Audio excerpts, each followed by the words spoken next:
Sa kauna-unahang pagkakataon ay masusubukan ko ang sinasabi nilang game changer na camping tent.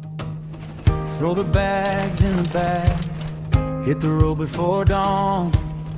Meron itong elevated na higaan kaya napaka-komportable ng tulog at siguradong hindi mananakit ang iyong likod.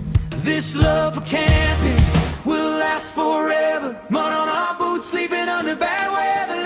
Isang relaxing na camping na ternohan mo pa ng masarap na pagkain, kalmadong gabi at napakatahimik na campsite na 1 oras at kalahati lang ang layo mula sa Metro Manila. Forever. May lunti ang kagubatan, magagandang rock formations at ang hinahanap-hanap ng karamihan ang kalmado at payapang pahinga. Kaya hindi ko na kayo bibitinin pa. Ako nga pala si Clyde at kung camping at adventure ang hanap nyo, tara, sama ka sa aking kwento. Out shapes in the stars, like they were always ours up there. This love for camping will last forever. Mud on our boots, sleeping under bad weather, laughing in the dark till we lose our voices. Hearts set free in the smallest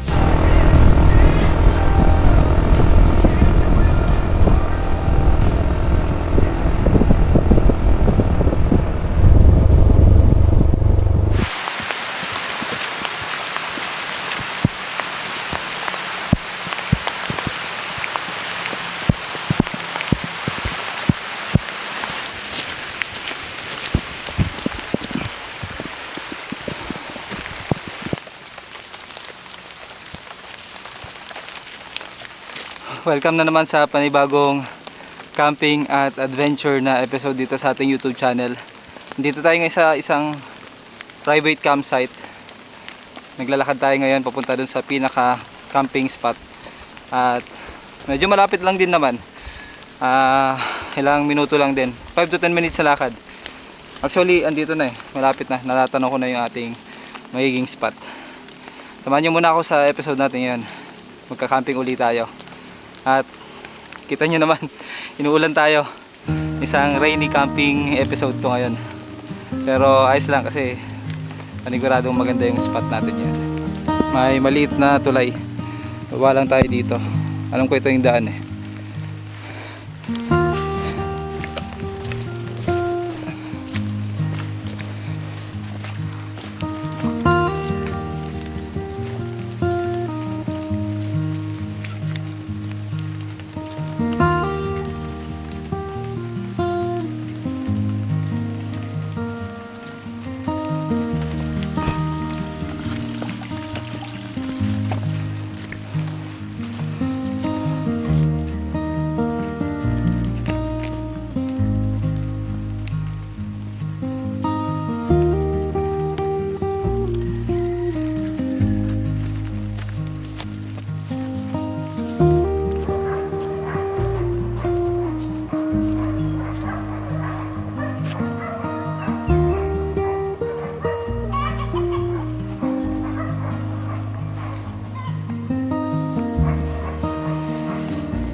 Ito na yung magiging spot natin.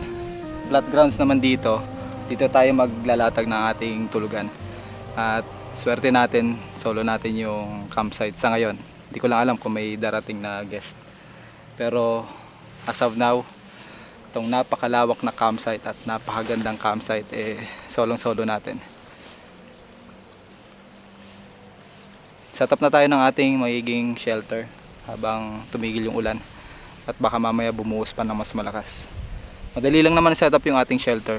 At yung shelter na yon, yung ating magiging tent, napaka-komportable ng magiging tulog natin. Kasi nagamit ko na siya once dun sa isang event. Mamaya share ko sa inyo, kukwento ko sa inyo yung first na experience natin dito sa ating magiging shelter today.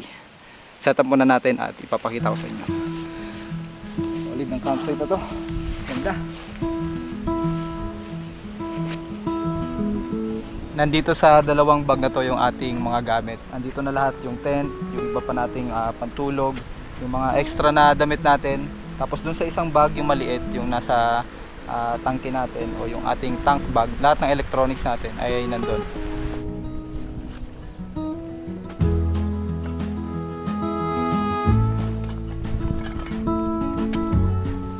Ito yung ating magiging shelter ngayon, cot bed tent.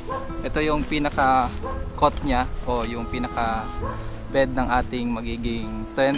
Tapos ito naman yung desert packs na tent natin. Itong set na to ay pang one person lang, kaya saktong-sakto sa mga nagsosolo travel dyan o nagsosolo camping. Unahin muna nating assemble itong frame ng ating bed. 2 piraso siya at yung kanyang mechanism parang dun sa mga pole lang na ating mga tent.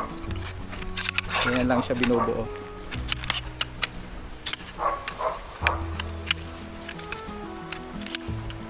Kapag nabuo nyo na to, itabi nyo lang muna at sunod nating i-assemble yung pinaka stand ng ating cot bed. Para sa frame ng stand ng ating cot bed, meron tayong 3 pirasong i-assemble. Kapag ka nabuo na natin yung pinaka frame ng stand ng ating cot bed, pwede na natin lagyan ng kanyang mga paa. Ayan. Isasalpak lang siya dun sa pinaka butas dun sa frame ng ating cot bed at automatic na siyang maglalak.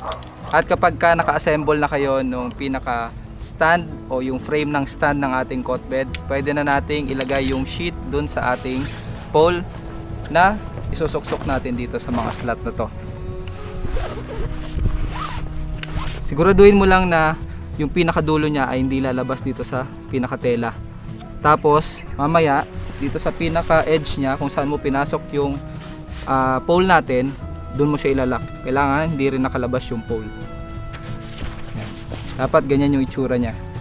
Ito kasi yung pinakalock ng pole para hindi siya lumuwa at hindi ka mahulog sa iyong bed. Ito na yung pinakahigaan at na-assemble na natin. Ngayon isasalpak na natin siya dun sa pinaka frame o yung stand niya. Ito yung magsisilbing lock kapag ka nilagay na natin yung ating pinakahigaan. Dapat maririnig nyo yung tunog na yon at dito dapat siya papasok. Papakita ko sa inyo.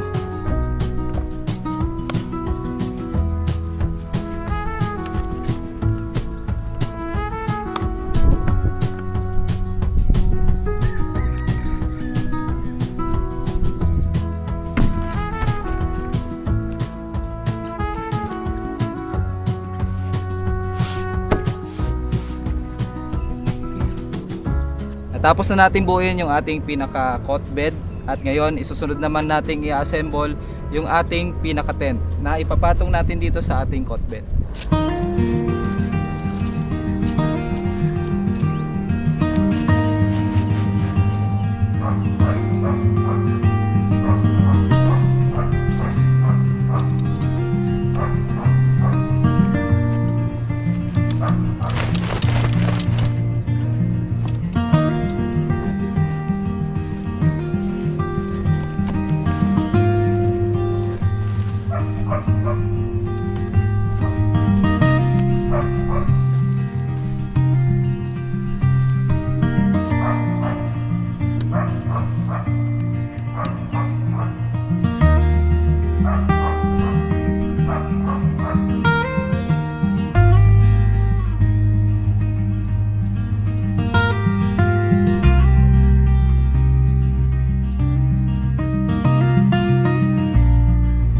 Na-set up na natin yung outer part ng ating cot tent. Ngayon ay ilalatag naman natin yung ating pinaka fly sheet, yung pang waterproof sa ating cot bed tent.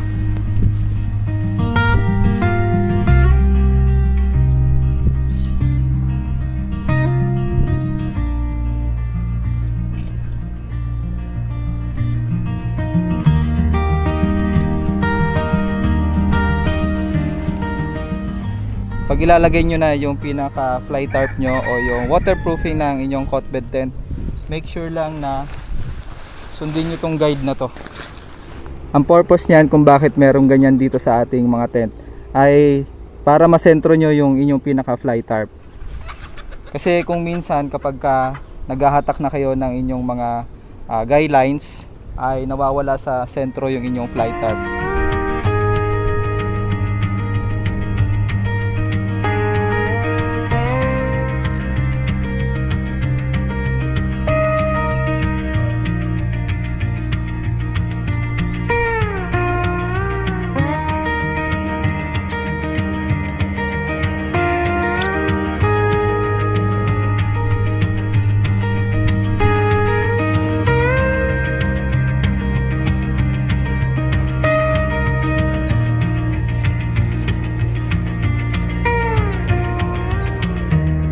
Ito na yung ating magiging shelter.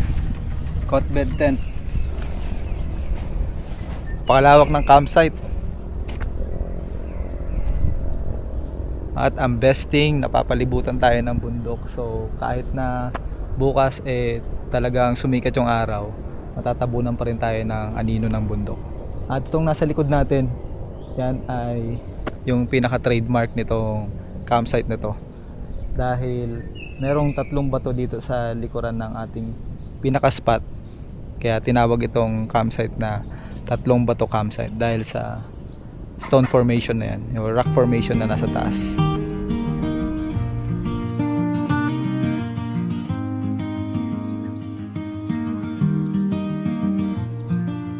Bare feet on the moss, cold mud between my toes. You laugh, this is a little gross, but your shoulders start to lower. Sun caught in the branches, dust on your faded clothes. You say you're tired of feeling old. Here the days move slower.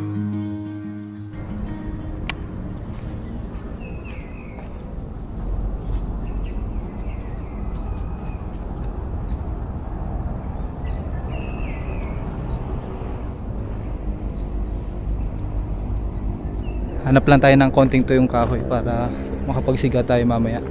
Dala kasi natin yung ating portable na wood stove. Problema natin, umulan kanina pero maraming kahoy dito, nga lang basa.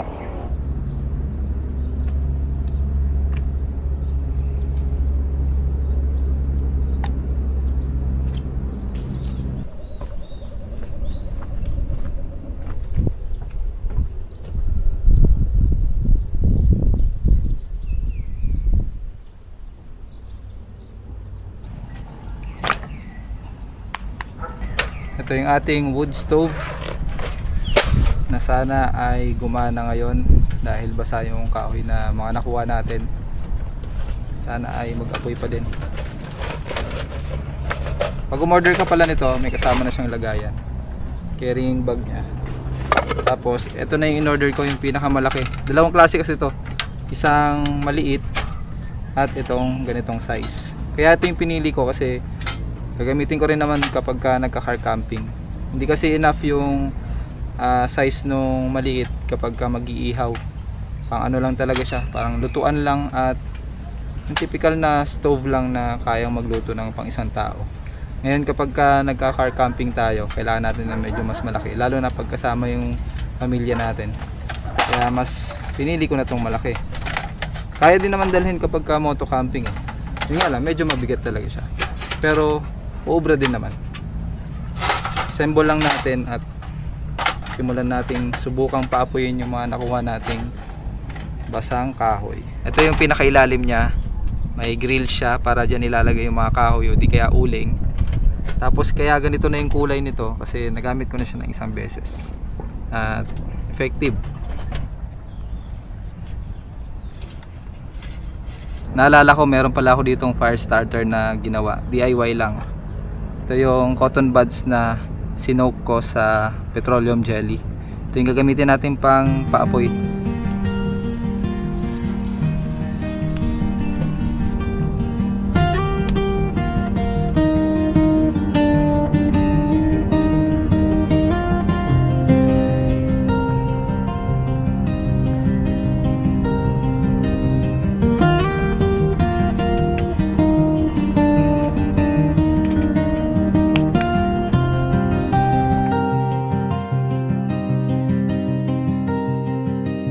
Saing na muna tayo ng ating magiging dinner.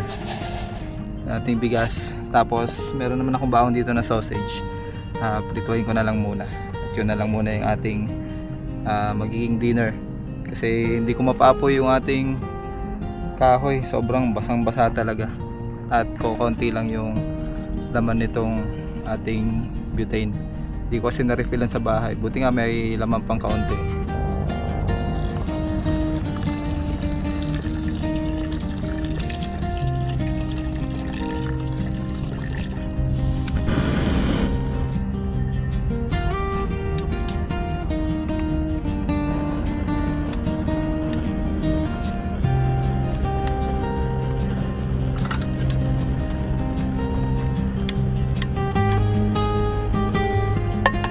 umaambon-ambon na naman. Buti na lang maluwag itong canopy ng ating cot bed tent at talagang nasisilungan tayo kahit na medyo lumakas ng kaunti yung ulan.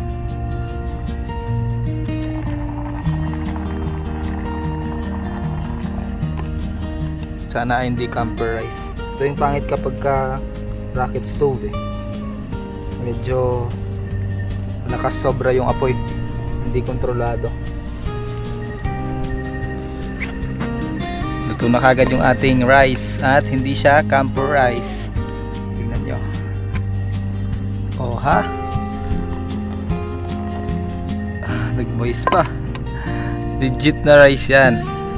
Dahil luto na yung ating rice, sunod na nating lutuin yung ating ulam.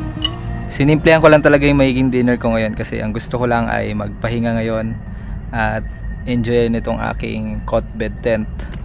Gusto kong mag-relax sa camping na to ngayon at excited ako. Actually pangalawang tulog ko na sa cot bed pero excited pa rin ako. Andun pa rin yung kasabikan ko ba sa pagtulog sa camping. Kasi usually gusto ko maraming activities sa camping eh. Pero pag ganitong cot bed yung dala ko, gusto ko talagang magpahinga kagad. May ano din eh, may disadvantage din eh. Pero pakasarap talaga matulog sa cot bed. Sa unang pagkakataon na experience ko, masasabi talaga na ang sarap matulog sa cot bed. Yun nga lang, medyo bulky talaga siya kapag bibit-bitin, unlike sa mga regular natin. Pero panalo talaga. Ito yung ating dalawang pirasong sausage, Hungarian sausage. Ito yung ating magiging dinner ngayon. Prituhin lang natin. Lagyan natin ng butter.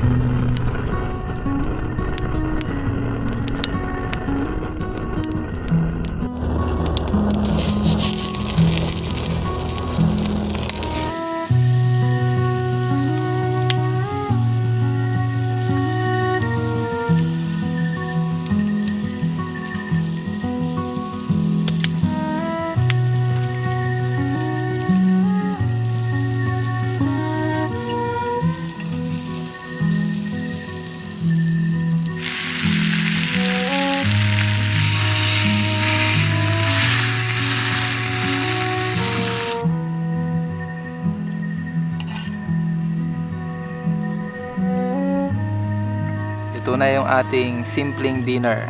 Ito yung ating ulam, Hungarian sausage, tapos mainit-init na white rice.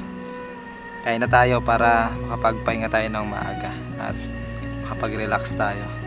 Kain tayo. Mas komportable pa lang kumain dito sa cot bed. Hindi nakabaluktot yung tuhod natin. Doon sa maliit nating chair, nakabend yung ating tuhod eh. Dito sa cot bed tent, saktong-sakto lang yung upuan. Relax na relax yung tuhod natin. Kaya feeling ko tong cot bed tent, ginawa talaga to sa mga ano eh, yung nagkakaedad na nagka-camping. Kasi bukod dun sa comfort niya sa pagtulog, pwede rin maging upuan. Tapos hindi na direktang nakalapat yung likuran mo sa grounds kasi nga elevated siya. Ganda. Para sa mga nagkakaedad na talaga to, kagaya natin.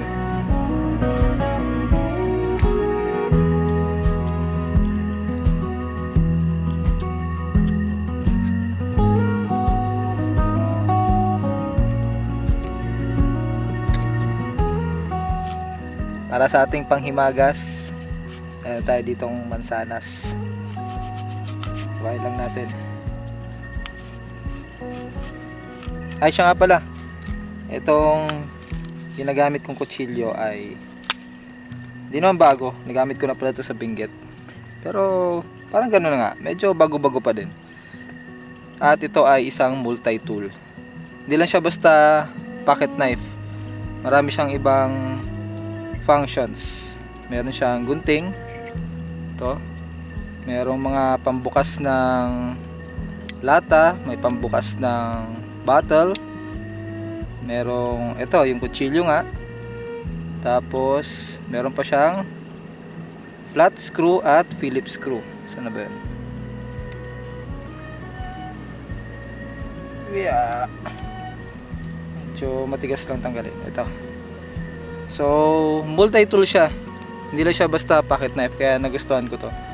At kapag in case of emergency na meron kang kailangan dito sa isa sa mga to, available dito sa isang maliit na pocket knife na to. Nandito sa pin comment kung interesado kayo. Mossy Oak yung kanyang brand.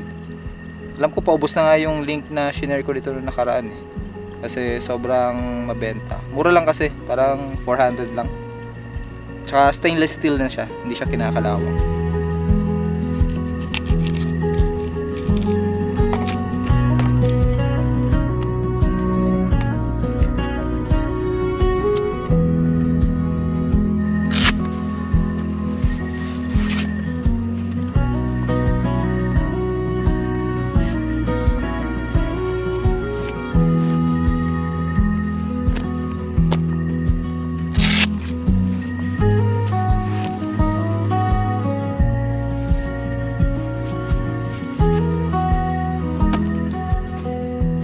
Ito na, i-ready ko na yung aking tulugan at excited na akong matulog uli sa ating cot bed. Pero bago yan, inflate ko muna itong aking unan. At speaking of cot tent, gusto ko lang magpasalamat sa community ng Cot Tent Philippines sa pag-invite sa akin sa kauna-unahang event nila dito sa Tanay Rizal. Napakasaya at marami tayong naging kaibigan. At doon ko nakita yung iba't ibang klaseng mga setup ng cot tent. Ang gaganda ng mga setup nila.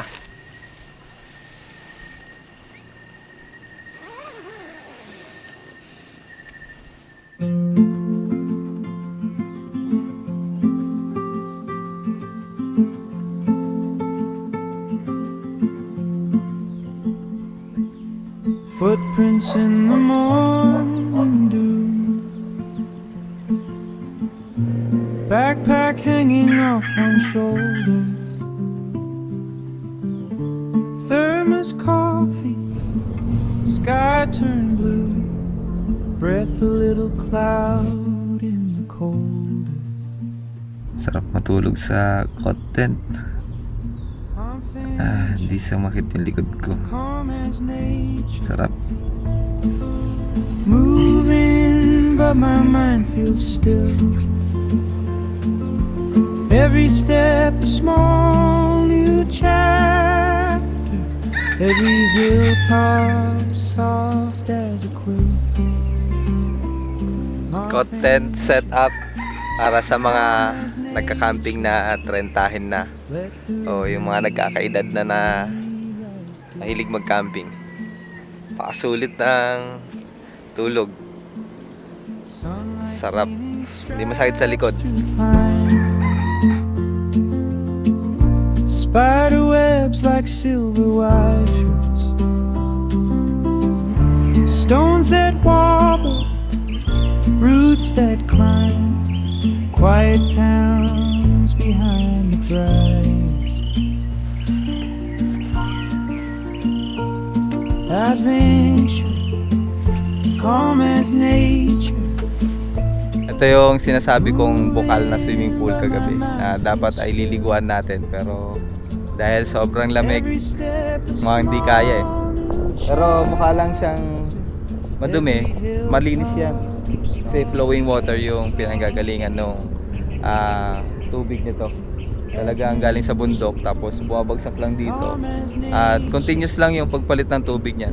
Wala lang kasing chlorine kaya ganyan yung kulay niya.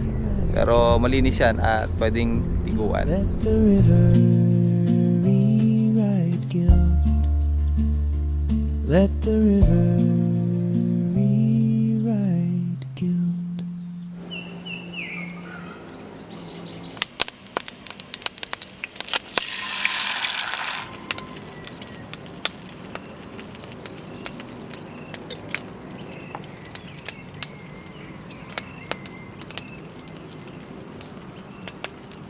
Napaapoy natin yung mga basang kahoy gamit yung kapirasong uling na binigay ni tita, yung caretaker dito.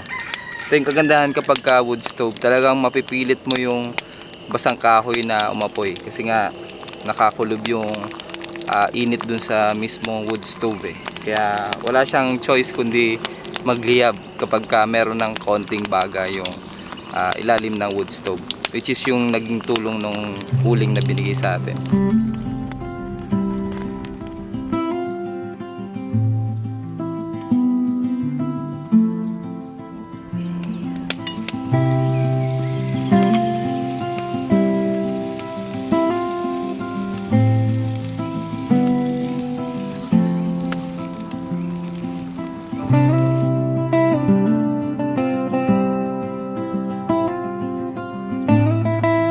Ito na yung ating breakfast for today. Meron tayong egg sandwich. Tinoast lang natin yung bread, tapos meron tayong cheese at yung ating sunny side up na egg.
Gawa na tayo ng ating morning coffee na merong konting hot choco.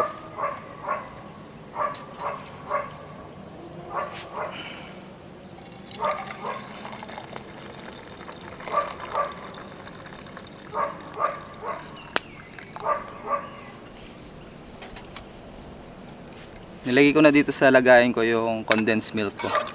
Para yun na rin yung pampatamis ko. Hindi na ako bumili ng gatas.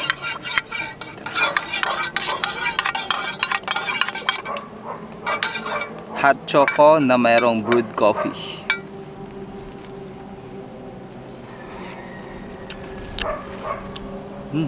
Rap.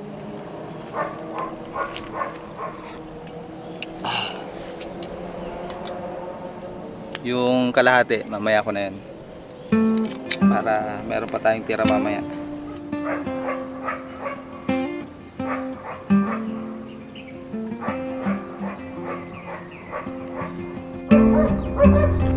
Elsa! Nakatakot hawakan, yung laki.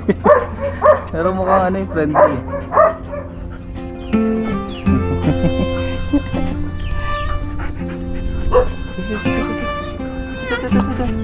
Ito. Elsa. Picture tayo, picture.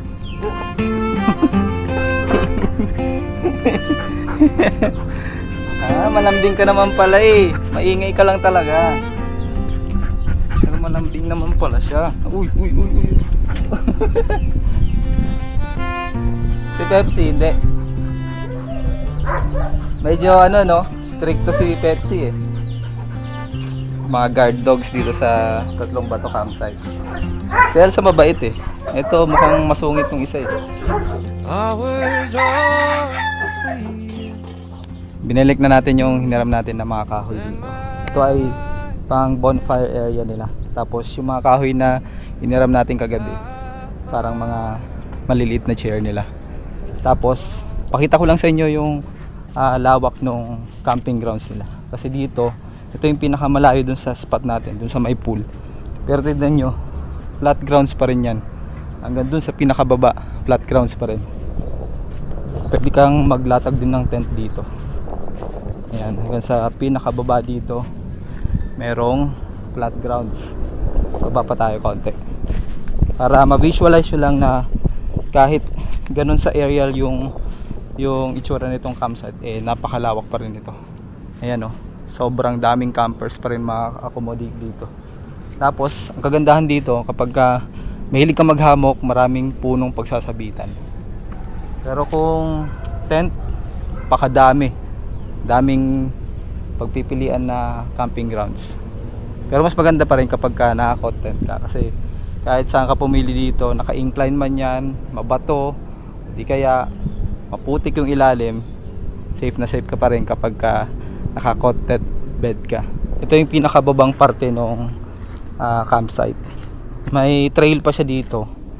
At kung gusto mo yung raw ambience talaga, tapos malayo ka dun sa pinaka entrada ng campsite, pwede ka dito mag raw camping. Ayun o, mag bushcraft ka dito. Daming puno. Pakahaba ng trail na to.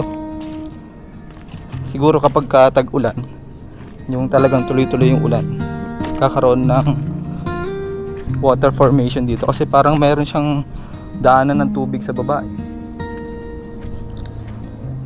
Tapos hanggang dito merong rock formation. Ganda.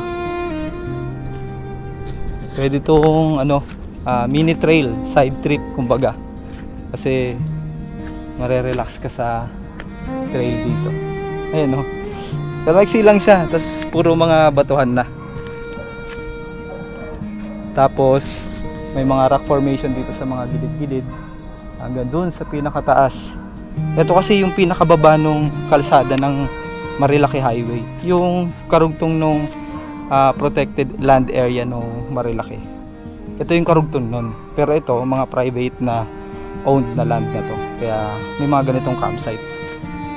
Kaya masukal dito. Makikita nyo sa aerial shot yung pinaka tawag nito, likuran niya ay kalsada, tapos sa baba nito puro masukal na kagubatan na.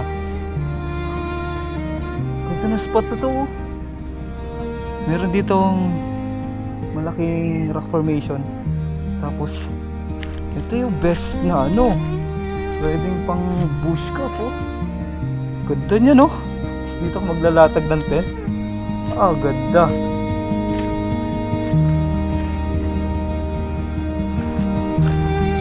Nasa likuran natin malaking rock formation.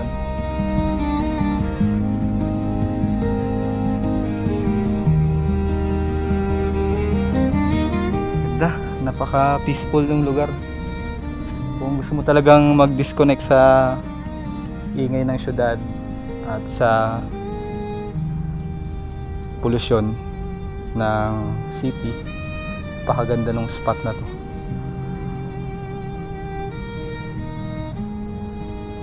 Mula dun sa campsite, medyo lakad ka lang ng 2 to 3 minutes.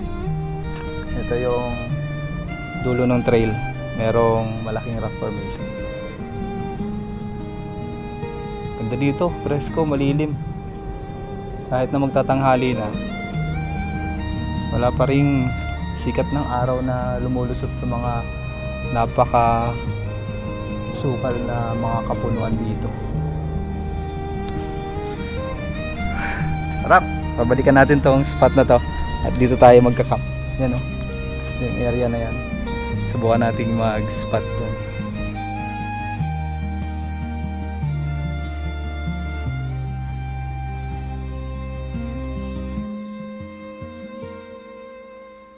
Para sa mga nagbabalak mag-upgrade o magpalit ng tent setup, highly recommended itong cot bed tent. Napaka-komportable. Kaya kung sawa ka na sa ordinaryong tent na ginagamit mo at sawa ka na sa paghiga sa grounds, I highly recommend cot bed tent na yung piliin nyo. Ligpitin na natin. Ayun na yung ulan. Throw the bags in the bag. Hit the road before dawn. Coffee breath, cracked window, singing old songs half wrong. This love for camping will last forever. Mud on our boots, sleeping under bad weather, laughing in the dark till we lose our voices, hearts set free in the smallest choices. This love for camping will last forever. Yeah. Forever. Yeah. Burn marshmallows on sticks, smoke tangled in my hair. Ito yung background mo habang naliligo ka dito sa bukal na swimming pool nila. Ganda. This love for camping will last forever. Mud on our boots. Maraming salamat sa panonood at sa pagtapos ng video na to. Magkita-kita ulit tayo sa susunod nating camping at adventure. Hearts set free in the smallest choices. This love for camping will last forever. Yeah. Forever. Yeah. When the world gets loud again and the days run long,